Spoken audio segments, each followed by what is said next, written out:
Hi, this is Cicely from YBCA Community Engagement. We are here on location with Oakland-based artist Laetitia Sonami for the East Side Stories exhibition. And Laetitia, can you tell us why you live and work in Oakland and a little bit of your background as an artist?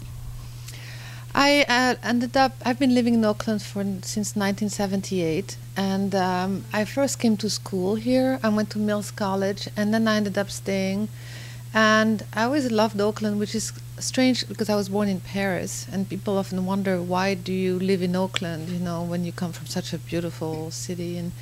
But for me, Oakland was actually probably the best place to live. You cannot find more opposite than Paris. At the time, it's a place you could disappear.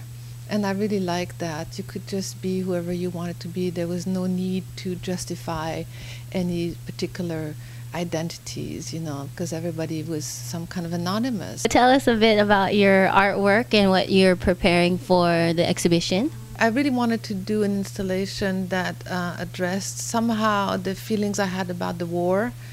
I really wanted to do something that would just express somehow the feelings I had, and so at the same time, I was interested in the toilet plunger as an object. It turned out to be a really great object because not only it gives you perfect listening situation because you're some kind of isolating your ears in the toilet plunger, but as an object, it was really also obviously this idea of a life down the drain. You know, and I was really mostly at that time, still now thinking about mothers and mothers who lose children through violence. And being a mother myself, you know, that you work so hard at raising the kids, and then for some random act or for some act that was dictated by other people, you lose your child. The toilet plunger reflected on this idea of down the drain, you know. And then there was this idea of this slightly embarrassing to put your head between two toilet plungers. And once you do that, then you hear the sounds of mothers crying, which is again very embarrassing.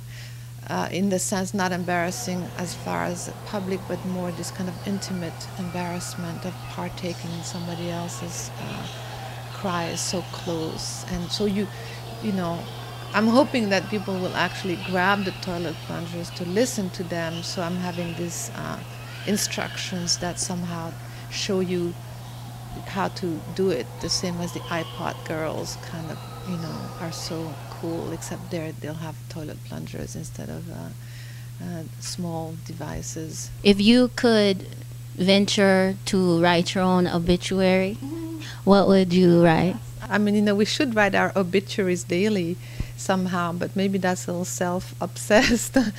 What I would write, that's funny. Do you have sometimes this idea that you're at your own funerals and you imagine what people will say?